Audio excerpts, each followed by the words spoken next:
Hello and welcome to Special Dialogue on TVRI World with me, Siska Becker. On this edition, we have a very special guest coming into our studio. We have Dr. Steve Arunsak, Lead Cultural Advisor and Visual Anthropologist for Walt Disney Animation Studios' Raya and the Last Dragon, to talk more about the film, about the philosophies, about the idea behind it, and also the messages it wants to bring. We have Dr. Steve Arunsak right here in TVRI World Studio to talk to us. Hello, good day, Dr. Steve. Hi, how are you doing? I'm very good, very excited to talk with you about Raya and the Last Dragon. It's my daughter's favorite animation Right. from Disney. But first, welcome to Jakarta. Very excited to have you here. I understand that you've just recently done a Java tour. Yes, so we had the wonderful privilege of going all over Java. We went to Batam, Surabaya, Kudus, Semarang, okay. and now we're here in wonderful Jakarta. So I'm happy to share the experiences and had a great time. All right, the pleasure is all ours, of course. Now, Dr. Steve, before we talk more about Raya and the Last Dragon, maybe it'll be better if we get to know you better first. Could you tell us a little bit more about your professional journey and how you end up working with Walt Disney Animation Studios? Sure, so at home I am a professor of cultural anthropology. So we do research primarily on Southeast Asia, and I've been traveling back to Southeast Asia for about 30 years now. I grew up first in Hawaii, and then I moved to California. But in all those experiences, I've lived with a lot of Southeast Asians as they've come to the United States, and so we've lived amongst these rich communities. So I'm very comfortable with the arena of Southeast Asia and the wonderful diversity that it has to offer. Okay, actually, your last name, Arunsak, that's a Southeast Asian name, right? Yes, Arunsak is a Lao name. So I'm from northern Laos, from a city named Luang Prabang. So that's a city in northern Laos. It's one of, to me, obviously, one of the hidden gems in Southeast Asia. I've never been, but I would love to visit and see for myself.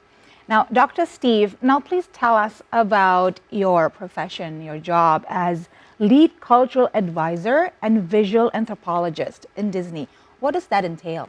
Sure. So let's just make it clear that I was one of 400 people that worked on the film. So we have to give proper credit to the entire team. I was responsible for working with the Southeast Asia Story Trust. And what that is a collection of experts from Southeast Asia, or at least have some background in Southeast Asian studies. So what I did as a visual anthropologist was that I looked at all of the visuals that went into the film. So we provided a comprehensive look at all of the cultural themes.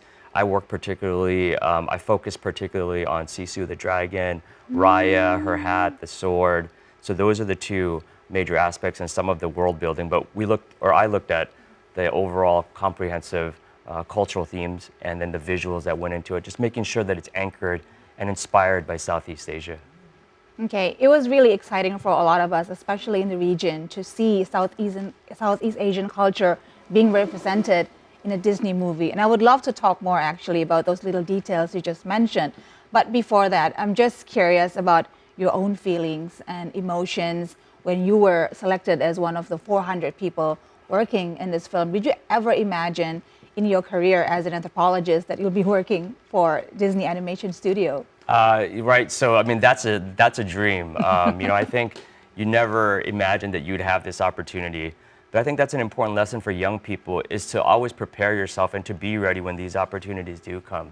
So I feel very fortunate and very humbled to be, just a small part of a much bigger team. So I feel very humbled there. And of course, one of the most exciting things, once again, to see Southeast Asian culture being represented. But we see this probably like a trend going on, that there are more cultures from all over the world now being represented, especially by Disney movies. We saw Coco, which beautifully represented the Mexican culture. We also saw Moana, beautifully represented, the culture in Hawaii, where you also grew up. Right. And now Southeast Asia. Now, at first, people probably was a bit baffled, especially in the Western countries, because, I can be honest in saying probably from all over Asia, Southeast Asia is the least known Asia to Westerners. What do you think of this when you first heard that Disney was doing a Southeast Asian inspired movie? Right. So first, I was actually a little surprised, right? I think if we back up a little bit, we have to understand that even people within Southeast Asia don't know everything in Southeast That's Asia. true, Right. yeah. I talked to my cousins in Laos. I talked to friends in Indonesia, and even they were surprised that wow, there's actually snow in Indonesia, and there's actually all of these beautiful cultures. So I think it's an education not just for people within Southeast Asia, but definitely people that don't know much about Southeast Asia. So Okay. for example, in my classes, I would always ask, what's the fourth most populous country in the world? Okay. And very few people know that it's Indonesia, Okay. right? So I think if we think of this opportunity as an invitation to learn more about Southeast Asia, then I think it's a victory. So that's what this project represents to me. It's not the last step. I think it's just the first step in progress to inviting the world to learn more about the complexities, but also the richness and the beautiful cultures of our region, Southeast Asia. Did you study a lot about Southeast Asia before? And the reason I'm asking is, did you get any new discoveries when you were researching about Southeast Asia to be implemented in the Raya and the Last Dragon movie? Were there anything new that you discovered that you didn't know before? Yeah, absolutely. So while I'm a professor, I consider myself to be a professional student. Okay. So I'm one of those people that loves to learn, and certainly don't know everything, but I think that thirst and that curiosity to learn fed into this movie. So for example, all of the different areas in which we built the world. So there's a desert, there's snow, and there's all of these other environments like I think the forest, I think a lot of people associate with Southeast Asia, but like the deserts and the snow, for example, like that was something that, it wasn't new to me, but the cool part to me was that we could put this all together in one cohesive film. Like I think putting all of these different varieties, not just of the environments, but of the different peoples, I got to learn more about the really deep cultures and the rich cultures of Indonesia here, parts of mainland Southeast Asia. So I got to learn a little bit more about cultures I hadn't heard of yet. Okay. Right. So we know some of the bigger cultures, but we got to Yeah. dig deeper into some of the smaller cultures. So that was really an enjoyable experience for me. So I was definitely a professional student, and I learned along the way. Okay, great. Now we're going to dig deeper as well into all those details, wonderful, fascinating details in Raya and the Last Dragon. But first, let's take a short break. But don't go anywhere. Special Dialogue. We'll be right back.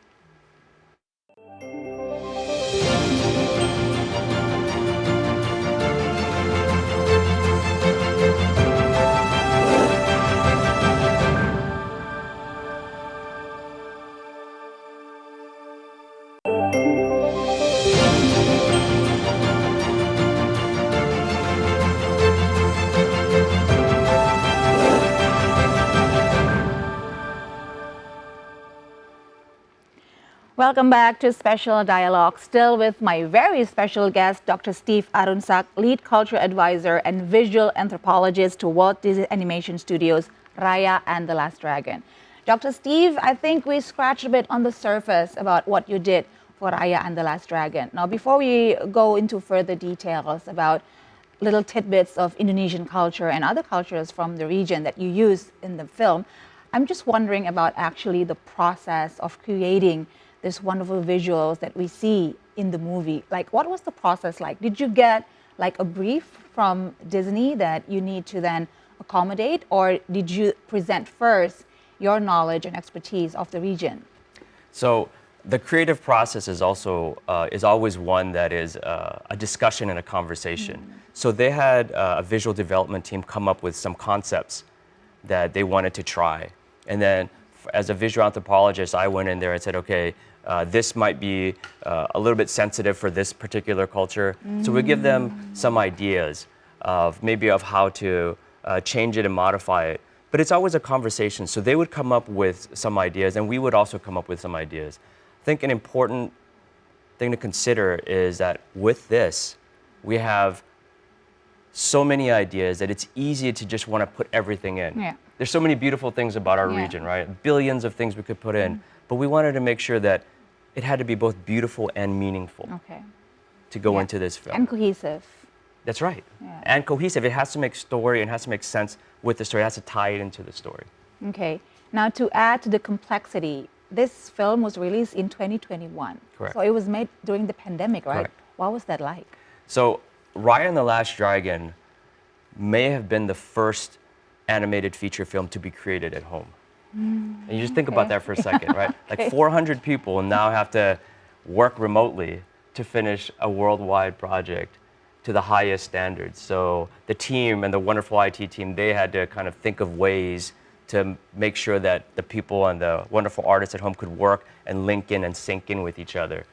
So that was a technical challenge. Of course. I think the other challenge is that we wanted to represent, remember, we're trying to represent 700 million people, 11 cultures. So imagine if you were in school, if somebody gave you that kind of task, it's like trying to swallow the ocean. I think Yeah, it's a yeah. really big task. But I think in addition to the technical side, I think there's a cultural responsibility side. That's always kind of an ongoing challenge. And I think it's something that we made progress on. And I'm hoping that the next films and the next wonderful pieces that come from Southeast Asia build upon that work. Okay.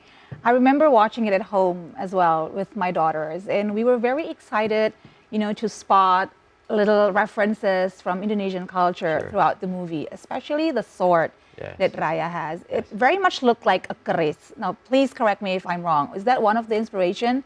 You're for very Raya's sword? observant. Yes, it is a kris. Yes. Okay. So that was the inspiration for Raya's sword, and we know that it's something that's very revered and respected within this region, and not just Indonesia, right? It's Yeah. respected and revered through other parts. So we knew that that was a special weapon. Another really beautifully visually created piece that was based from Indonesia is this idea of the wayang kulit. Yes. Right, the Yeah, shadow yeah. It was puppets. featured, in one Yeah. of the scenes. Yeah. Right. So when we At go the in- beginning, right? Yeah. At explanation. That's exactly right. And we Yeah. wanted children to sort of see that and go, wow, I wonder what that is. Let me learn more. And that's one of the messages. When they see something that is at first different and foreign, Okay. at the end of the movie, we want them to feel more comfortable with it, embracing this region. One of the exciting things that my daughters learned through the movie, they just found out that there are also dragons in Southeast Asia, because usually they saw dragons in, Western stories, Western fairy tales, but do dragons exist in Indonesia? I mean, yeah, mythically they do, right? Is this one of the reasons why you put dragon? I mean, you are in a team, obviously, from Disney, decide to put the dragon as one of the main features in this film. Right? It's right there in the name, right? Yeah. So did you work on the project too? It seems like you know a lot about. No, I just really like the movie. You So- can see the fandom in me Yeah. right now. You're absolutely right. The dragon in there is based upon, or it's inspired by the naga, which Yeah. is not only in Indonesia, but it's also in mainland Southeast Asia as well. So we wanted to make sure the dragon was very different than the Western style dragons, right? So if Yeah. you see Western style dragons, they're very big and very muscular. They have wings, they fly, Yeah. they breathe fire. But our dragons are more like water serpents. They're divine water creatures that give life. So we have a big idea. So we had the big idea to think that, okay, this dragon has to be larger than life, bigger than life. It has to be wise. It has to be based upon our mythologies, which means it's much longer, slender, Okay. swims. We don't fly. Yeah. But we had to make it go in the air, so we had them dance or run on raindrops, which is a really creative way Yeah, to get yeah. something that's not supposed to fly in the air. And so the team Yes. thought of that, and we said, "Wow, that's a beautiful way to be Yeah. creative with the culture." I also really like the name Raya for the main character, because in Malay and Indonesian That's right. language, Raya actually means celebration. Right. And it is actually a celebration of Southeast Asian culture. Do you happen to know the creative process behind the name choosing of Raya? Sure, and we have to give credit where credit is due. One of our Indonesian experts, Dr. Juliana Wijaya from UCLA, she was one of the people that led the effort in creating, or at least thinking through that name with the team. So, Okay. Dr. Wijaya, we thank you for your expertise on that, and we wanted to, make it a celebration. And also, Raya Yeah. also means big or grand. Yes. So for the first movie inspired by Southeast Asia, we want to celebrate it and we want to make it really big and grand. Okay. So I think that fit really well. Yeah, and I think that message really got across to children who really enjoyed all the antics of Sisu Yes. the dragon, with Raya, of course, and all these adorable characters that was really endearing, but they also had strong characters in them as well. Now, what's the idea behind putting so many side characters next to Raya? I mean, we have the corn baby, we have Boone, we also have the tuk tuk, which is also very adorable, and my kids have been wanting to have one of those until now. Do you know the story behind that? Sure. So, if you follow the classic idea of the hero's journey, the world is okay, something happens, and the character has to depart into this strange fantasy world where they have to tackle some challenges. But when you tackle challenges like in life, you don't do it alone. Okay. And you have friends that are with you. Yeah. And that also speaks to the themes that we have in Southeast Asia, is that there's so many problems anywhere in the world, but particularly in Southeast Asia, we think about we're going to need a team. We're going to need a diverse team that we can trust. Okay, that's great. And I think it also is in line with the sense of strong community that really exists here in Southeast Asia. It's all about family, it's all about communities, about togetherness, about working together towards a goal. And I think that message really goes through to the kids. But I want to talk more about other messages and maybe the philosophy of Raya and the Last Dragon. But again, let's take a short break first, and then we'll be right back right here on Special Dialogue. Don't go anywhere.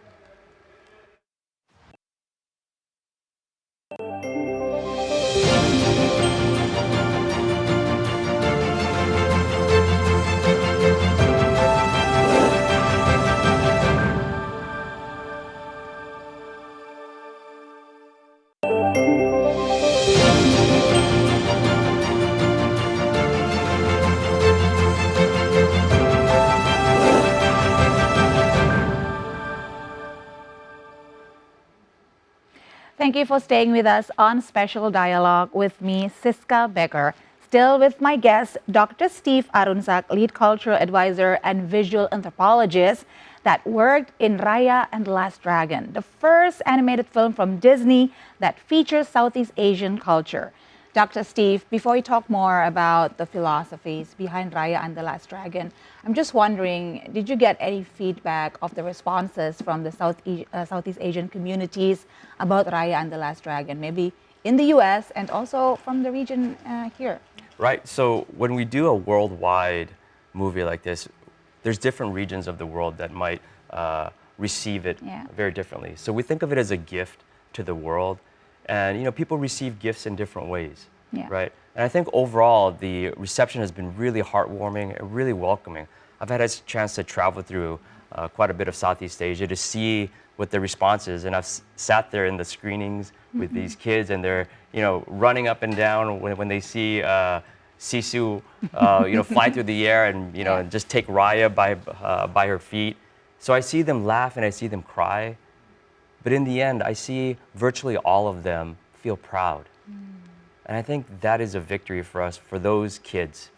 So I think the reception has been very warm all the way around the world. I mean, over much of the world. So I think it's been a very positive response. So that's very heartwarming, it must be, for you and your team.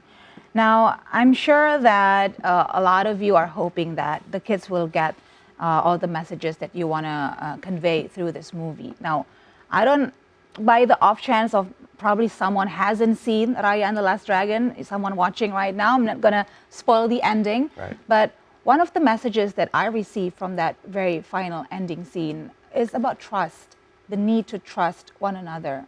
Can you confirm this? And why did, if this was true, why did the team put so much focus on the need to trust one another in a community? So we look at Southeast Asia, we ask ourselves, if you hold a mirror to Southeast Asia, what do you see? And you see complexity, you see challenges, but I also think you see hope, and you see that there is a way forward, and that's with particularly the younger generation. So trust is definitely a theme in the movie, and I can confirm it for you. Okay. That's a word that we use all the time. And so, like Indonesia, the diversity and the trust, if you put those two things together, right? Because the diversity brings up all the wonderful skill sets that all these groups have. Food, skills, culinary cuisines, right? All of these things, you put that together in that diverse pot, but it can be challenging, but when you trust each other, that diversity changes from challenges to strengths. And that's one of the messages that we want, is that trust is that key that turns it to convert all of the challenges, or much of the challenges, into strengths that we can have as a region. It's wonderful. Thank you for your confirmation on my fan theory. It's not a theory, it's a Yeah, fact now. it's a fact now. Okay, now I want to know more actually about maybe like behind the scene strategies. One of the reasons Disney decided to, put on a film that is inspired heavily by Southeast Asian culture is, of course, to give a representation of the culture, not just the beautiful visuals, not just the keris and the wayang kulit and the costumes, the beautiful outfits, but also values and characteristics that is unique to Southeast Asia. What do you think the global community, the global audience have learned about these distinct values and characteristics of Southeast Asia through Raya and the Last Dragon, Dr. Steve? So, I can speak for myself, and I think my hope is that when they look at Southeast Asia, they think of us as a constellation. So if you think about each culture as a star, Yeah. right? It's by itself, it's very special, it's bright. But if you're a star, we can see you, it's very separate. And I'm a star, I'm very different and very separate. But what happens when we share some of the same values? We have a connection. And when stars connect, it's called a constellation, Okay. right? And a constellation is much brighter than any one star. So when the world looks at us, I want them to see, of course, each individual, beautiful, unique culture, but there are connections amongst us. And when we connect and when we share these values, I think we just make it a brighter area for people to learn more about. And that's what I would want for them to see us as a constellation of complexity, Yeah. but also beauty, but also of values. And some of the values that we have is that we value diversity and we value cooperation because we live so close to each other. Okay. And our future success is rooted in the fact that we all win together. That's beautifully said, Dr. Steve. Thank you so much for putting it in such a brilliant way, I would say. Now, I want to talk something of a much more sensitive topic. You mentioned this before earlier in our conversation that in some parts of your research and understanding, you find that certain elements can be deemed sensitive to certain cultures. Now, as a professor of anthropology, you might know that there's this issue of cultural appropriation. Sure. That is perceived by some communities in the world. I just want to know, how is the Disney team going around this issue to make sure that everything is done appropriately and in respect to all the cultures that is involved in this film? Sure. So I would say this, it's like all the conversations that I've been involved with at Disney is that there's some really great people there that want to do the right thing. Yeah. So we get to this idea of, we hear cultural appropriation a lot, and then we hear the word authenticity, Yeah. right? As sort of a way to help make sure that we stay away from cultural appropriation. But I think authenticity is that authenticity has to be rooted in authorship, Okay. which means if you're going to create something, you need to bring somebody from that culture in to be partners and collaborators with you as you design it, right? So authenticity is sort of that goal, but how do you get there? Well, how you get there is you make sure that others are represented with their authorship. That means they have a say and they are partners in the collaboration and the production of it. So Okay. authorship is really important. Okay. It's important to know the distinction then, yeah, to make sure that you are on the right path. Correct. On representing the culture that you want to represent. Now, you mentioned that you've been on somewhat of a tour around Indonesia, Sure. and you also actually visited some animation studios. We Is that did. correct? Can you tell us more about the experience? Oh gosh, that was one of the highlights I think of this trip is being with those kids who are so hungry and so talented. So I had the privilege of seeing kids early on in their journey, right? Just really new, just sketching and drawing, Okay. and then down the whole pipeline to professionals who have produced things Okay. for Disney Plus and for Netflix, right? Yeah. So you get to see the whole spectrum, and I think that's something that is that the world can learn from. Is that of course there's challenges, right? There's some gaps between Okay. like having the passion Yeah. and then kind of going through the professional aspect. But I think all that has taught me is that there's a purpose to all this work. And the purpose of this work is to elevate Indonesian storytelling and overall Southeast Asian storytelling, because Indonesia plays, I would say, a really outsized and big role in Southeast Asia. You're the largest country here. Yeah. So what we do here in Indonesia is really important because it sets a tone for the rest of Southeast Asia. And I think if people can see that there's so much passion and there's so much talent here, that I think it will elevate the purpose for all of us. All right, Dr. Steve, one last question before I let you go. Now, you saw the talent pool here in Indonesia in terms of animation. Now, by the off chance that somebody watching who's really into anthropology, Indonesian culture, and also animation, and they want to create something, an animated feature based on Indonesian culture, maybe you can share some tips and tricks on how to go about it to, make sure that they can create something that is truly representing to Indonesia. Sure. So, I can think of two things right off the bat. I think the first thing is just your attitude towards creation. Those of us in the professional realm, some of us, if we're really honest about the process, is that we were never truly ready to tackle any of the large projects we have. We just did it. So your courage just has to be a little bit more than your fear. We all have a little bit of fear. Okay. So just go for it. Do not wait for the conditions to be perfect. You're never going to have all the money in the world. You're never going to have all the time in the world. So just get started. That's number one. We all have fears, and none of us were truly ready, so just do it. So that's number one. And then I think number two is to make sure that you have the team that's behind you, right? One of the things that we talk about in Raya is trust, and trust in your teammates. Any animation involves literally hundreds of people. So don't worry about knowing everything and doing everything. That's where you have to be able to be comfortable in a team environment and trust your teammates. And again, 400 people, 4 years or so, and this is what we have. So don't wait to get started. Don't wait for the perfect conditions. They don't exist. And two, surround yourself with a team that you can trust. All right, Dr. Steve Arunsak, thank you so much for sharing with us your time, your insights, behind the scenes stories, inspiration, and also words of encouragement. We truly appreciate it. We hope that you enjoy the rest of your visit here in Jakarta, and hopefully you can visit again in the near future. Maybe work on another project for Disney that involves more Indonesian culture. Thank you, Dr. Steve. Pleasure. Terima kasih. Sama-sama.